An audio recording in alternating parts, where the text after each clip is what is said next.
these wines win and then people get tired of them. That's why this is so popular. What do you mean? This is sugar Cabernet. Taste this. You're gonna love it. This is Twizzlers put in a blender and they all just shook their head, yeah.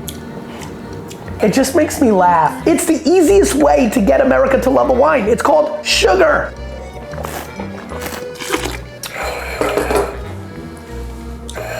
Great body, silky body, but sugar. Rough show. Jesus. Hello everybody and welcome to WineText TV. WineText TV brought to you by WineText.com, the #1 way to buy wine on the internet and in America, according to Tamara Vaynerchuk, my mom, who is a fan of me and my dad, who are behind that service. Today's episode is popular wines. 4 wines that I know all of you are going bananas for. These wines sell crazy. You find them everywhere, which is why I'm doing this episode. Last episode, by the way, throw up a little video of the last episode, post-production team, the Team Rosa. Those wines last 5 to 10 years on average. So many of you have asked me about that, so I wanted to follow up with that. And I know they all sold out at Wine Library, but hopefully you found them in other stores. And good news, I called Brandon and was very mad at him. Show Brandon. Oh wait, it's Sid. Brandon is not here. He is in Napa Valley trying to find more wines for you for WineText.com. But I called him and yelled at him and be like, Brandon, you have to buy more. Like people are trying to buy it. Like we're running, anyway, nonetheless, I'm hyped. Not only because I have 2 new books coming out, links, please, somewhere, do something. I know one is GaryVee.com/DTA. But I'm pumped because I really, the last episode, so many of you can't find those wines. They're esoteric, they're small, they're rare. All 4 of these wines are obnoxiously available. Like I see them at the airport, in hotels, in every store in the country, and that's good. And so that's why we're doing it. Let's get into it. Sonoma Cutrer, Sonoma Coast, 2022 Chardonnay. One of the most popular Chardonnays in the world, 92 points, Wine Enthusiast. This is about a $20 to $25 wine, depending on where you get it. Made in, Sonoma Cutrer was a cult wine even when I was a kid. It was impossible to get. It was restaurant only for years. People would come in all the time. Then you could kind of get a little in the late 90s, but this has been a very popular Chardonnay for a long time. In the caliber of the Rombauers, those very buttery, both of these are butter bombs. Potentially, let's see if they deliver on that. This one should, because it's called bread and butter. But let's see if Sonoma Cutrer is still like the butter bandit, which was a rare character on old Wine Library TV. And let's see if the Oak Monster comes out on this episode. That'd be fun. On the nose, a little bit of apple, a little hint of pear, good little creme fraiche, almost like, what's on a bagel? Cream cheese, thank you. Getting old out here. Let's give it a whirl.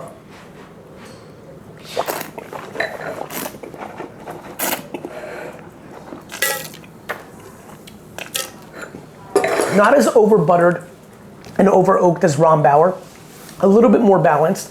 Nice, elegant, smooth flavor. I see why so many people like this wine. It's pleasant.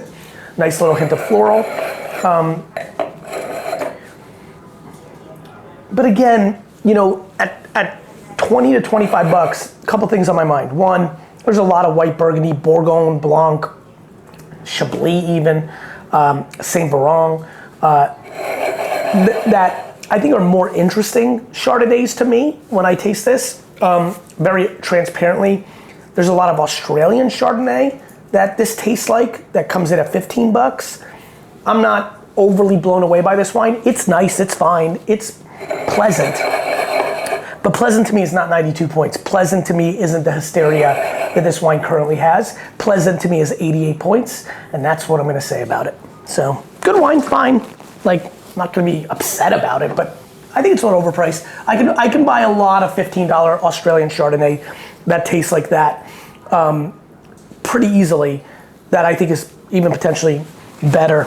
So, yeah, it's fine. All right, Bread and Butter Chardonnay 2022, very hot wine, no rating. This is like a $11 to $16 wine, 10 to 15. On winesearcher.com, like the average is 15, so, but some people are high, you can get it lower. This wine is ripping hot. Dustin, it's hot. Spicy. No, not spicy. Hot, more like popular. Like, new guy or girl moves into the high school junior year and they're very attractive and like everyone's a buzzin', that's what bread and butter is right now. Let's give it a whirl. The nose is kind of extra, it almost smells like ooh, I got a good one for this one. Do you remember Now and Laters? Mm-hmm. Do you remember the banana Now and Laters? Remember on the Now and Laters, sometimes you left a little piece of the paper on it and you like gave up, you couldn't get it off, you just ate it anyway? Yep. That's what this smells like. Like a banana Now and Later with a little piece of the wax still on it. I smell like banana pudding. Like, smell this, Carly. Let's see Carly's sniffy sniff on this. It smells like banana pudding, right? Do you smell that? It's like pretty distinct. A little bit, yeah. Right? Banana pudding, little banana Now and Laters. Let's give it a whirl.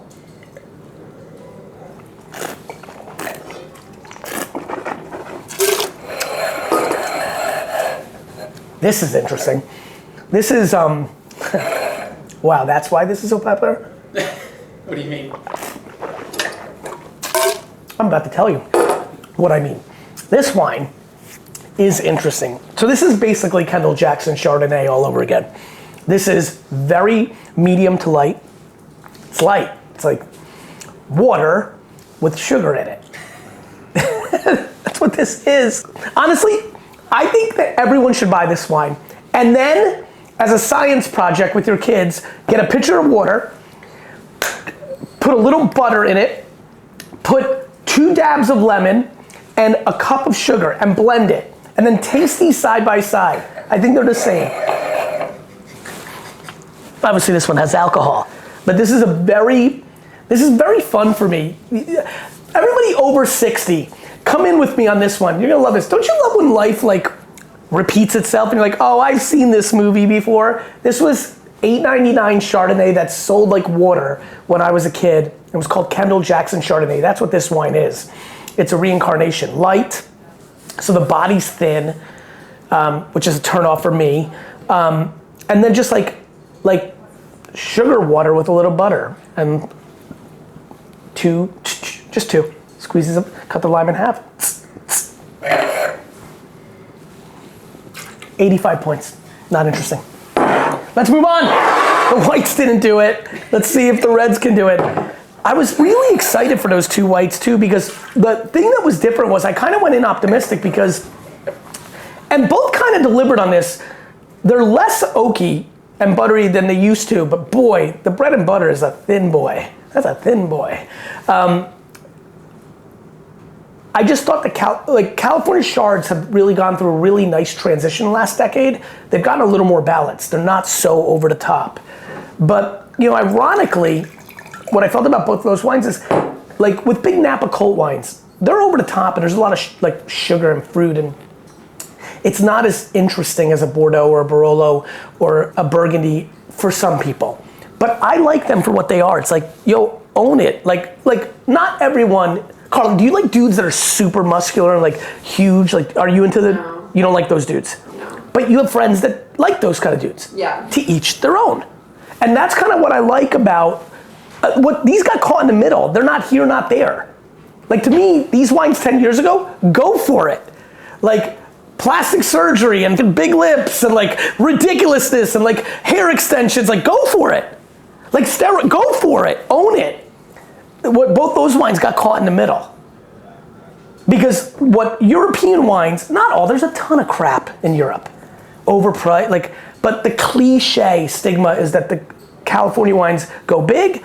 It's like American Europe. It's like the same shit. And so they came down a little bit, which almost like took away the fun. Like I like Kendall Jackson more than this. Because sometimes it's fun to have like a candy bar. Anyway, and something like back to like dating life, like you go for people who might have more intellect, but like once in a while it's like fun to have like a fun night. Like that's life, that's life. Let's see what Justin does. Is it an intellect or is it a fun night? Justin, 2020, Cabernet, 30 bucks at the winery, 20 to 30 bucks on this wine depending on where you are in the country. This wine's gotten real popular. This is a winery I grew up loving. The Justin Isosceles of the late 90s was one of the best deals in wine. I sold the crap out of it to anyone who listened. They'd come in and be like, can I have Opus 1? Can I have Insignia? I'm like, sure, but you need to get a bottle of Justin Isosceles. They would, it was like in the low 20s, and crushed. I thought it was better than most $40, $50, $60, $70, $80 wines. So, that's not the price of isosceles anymore. Now the regular Cabernet is like at that price. Inflation, wine got more popular, But I'm excited to taste this wine. I'm a big fan of Justin's wine overall. A lot of red fruit here, cranberries, a little bit of plum. It smells a little bit like Mr. Bubbles Bubble Bath.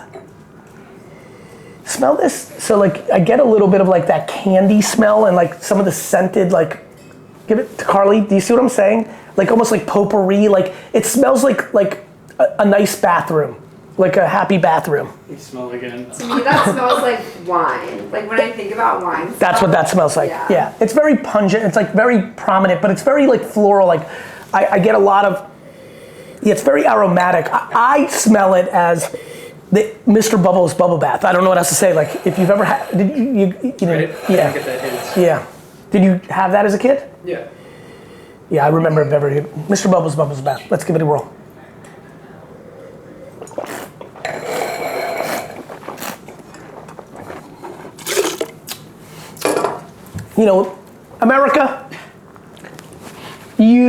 America, boy, do you stay consistent.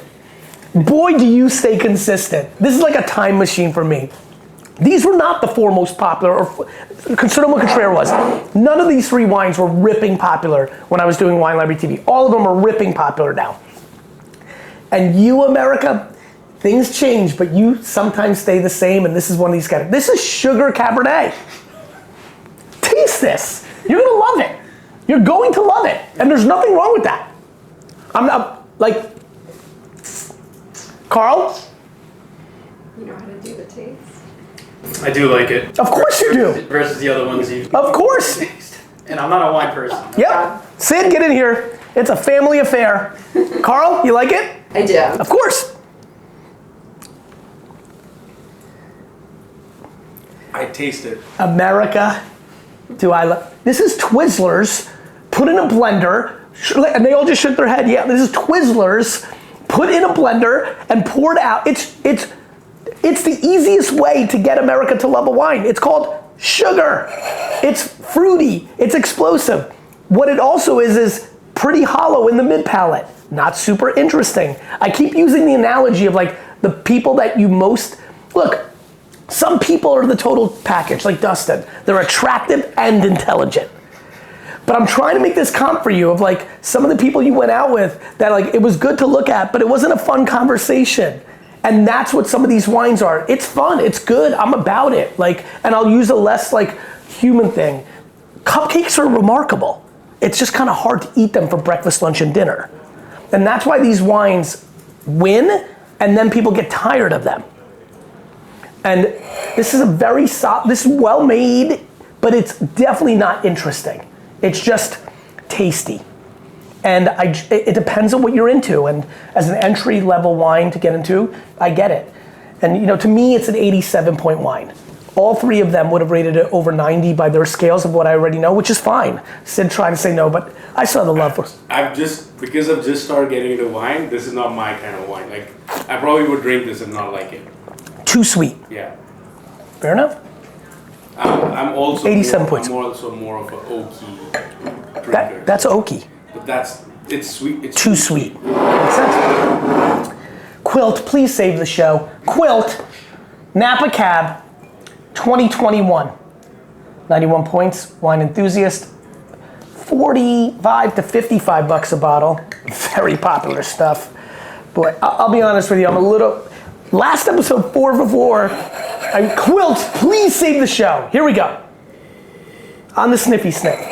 Less sugary on the nose, like less bombastic and fake. Mr. Bubbles is chemicals. But also tight, which is interesting. I'm gonna rinse this from the last one. I want no residue from the Justin. Great color. I mean, purple. I love the color. The nose is a little tight.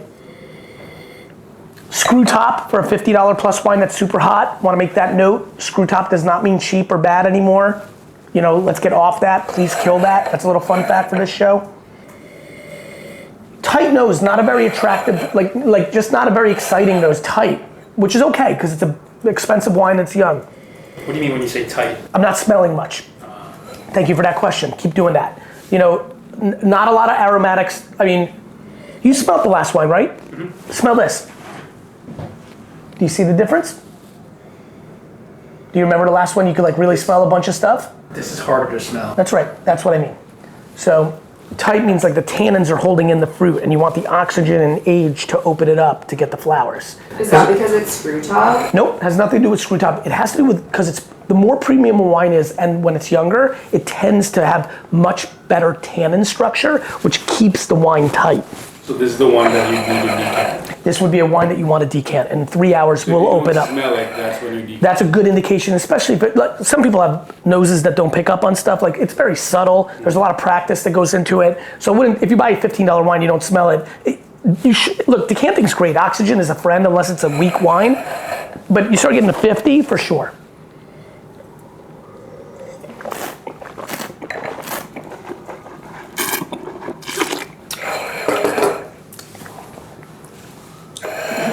No, really silky, great body, silky body, but sugar, like a lot of, it just makes me laugh because I'm enjoying this moment for myself, like more that changes, more that stays the same. This is Silver Oak Cabernet from the 90s. Like I'm having some really fond reminiscing feelings here. Look, this is a nice wine. To me, this is an 88 point wine, which is not bad, but it's just not 55 bucks worthy. And there's just so much stuff from Priorat. Spain, I think about, when I taste this, I think about Spain. I think about Portugal. I think about Cabernet from Hawke's Bay in New Zealand. I think about these places where I can spend 20, 30, I think about some of my favorite South African wines, Argentinian premium stuff, Bordeaux from the right bank, excuse me, for the left bank. Like I just think of all the things I could buy for 25 bucks that I would enjoy more. And so, 8 points, but rough show. Jesus. And you know, it's funny, I kind of came in saying, okay, these are popular wines, wonder where the American palate is, and the whites were a little less bombastic than where we were a decade ago. The reds are still right in pocket to what I would call overrated California cabs. But not bad wines, 88, 87, these are not 85, 87, like not horrible scores, you know? To me, 85 is like when it starts to get, and under is like, But yeah, I would not recommend any of the 4 of these wines. Personally, I know so many of you love this. I know some of you are gonna send it to friends now and be like, ha ha ha. That's not fair. I like whatchamacallits. You might like Snickers. I like the Jets, you might like the Giants. I like foie gras and escargot and Kumamoto oysters. These are very exotic foods that so many of you don't like. I'm bored by hot dogs unless they have serious mustard and sauerkraut. Like, you know, everyone's got different flavors, so I'm not a fan of these. My palate is been through a lot of these wines, so in the beginning, a lot of these wines could be fun. And even fun for an occasion. I just think if you want to go for this, there's alternatives around the world. Southern Hemisphere wines can be over-extracted fruit bombs for a lot less money. Questions? Do you taste these room temperature or Yes. chilled? I taste every wine room temperature, including the whites, because when wines are chilled, especially if they're over chilled, it's harder to actually taste the flavor of the wine. If you remember, Sid, I call this the high school beer rule. I don't know if you remember drinking really bad beer in high school or early college. You needed that stuff ice cold because Beast was disgusting if it wasn't ice cold. Natty Light is disgusting if it's not ice cold. And so I taste these at room temperature to get the essence of it, which does help the whites at times, even sometimes the reds. They're a better experience slightly chilled, but I've got to give you the essence of the flavors. So that's standard for everyone, like everyone should have. So It depends. white wine. Many tasters will go room temperature. Some will taste a little more chilled because that's the environment they're serving by the glass at or things of that nature. It's a preference, but I like to get the essence of the flavor. So if you're in a restaurant, you ask for the white, not chilled. I do. I drink a lot of white wine. I drink more white wine at restaurants than red. I had a Dunhoff Riesling last night that was remarkable. Like, I'm deep white. Why? red is heavy at times. Like, you know, I also eat dinner late, as you know. And so like red at like 10:30 p.m. and I have to be up at 7 a.m. It's not that it doesn't fully knock me out per se, because I have a high tolerance for wine at this point in my life, but like, just don't feel as good, you know? How does someone decide on a wine when they're going for an Italian dinner, for example? How do I walk into a restaurant, have a wine list of 50 wines, and decide? I think you ask the sommelier if they have one for a recommendation. Ask them why they're recommending it. The other thing is, my favorite thing to do is to order a wine that is at the high end of your price range, so push yourself to learn, and is something you've never had before. So if I'm someone that's going into an Italian restaurant and I see Primitivo, I'm like, I don't even know what that is. That's great, by the way. Get that. Even though you've had Barolo, if you've had Barolo 10 times and you see something you've never had before, or you love super Tuscan wines like Tignanello and Sassicaia, like high-end stuff, go try something you never had from a different, like, super Tuscan wine. Like, number one thing about wine is exploring new stuff. Number one. So what I would do is, if I went to a restaurant, is order something you've never had, either in the grape or the producer. So if you like Pinot Noir, and you know that you like Meiomi Pinot Noir, don't order it again. Order a different Pinot Noir in the same price range on the list. Try new things. That's how you discover what you like. The reason I know what I like is because I have context. The reason these wines are popular is some people have never had that many other wines. Or they've had another Chardonnay they didn't like as much, but they've had like 4 Chardonnays, and like 2 Pinot Grigios, and like 3 Sauvignon Blancs, and they're like, oh, I like this. I'm like, that's 7 wines out of 7 billion. Try new things. Try new things. That is how we are ending episode 7 of WineText TV. And as always, please sign up for WineText TV. Please leave heavy comments on YouTube, Instagram, and everywhere you see this. And please pass this on to your wine friends. They need to get on the journey, especially your wine friends that are drinking these 4 wines. They may want the insight.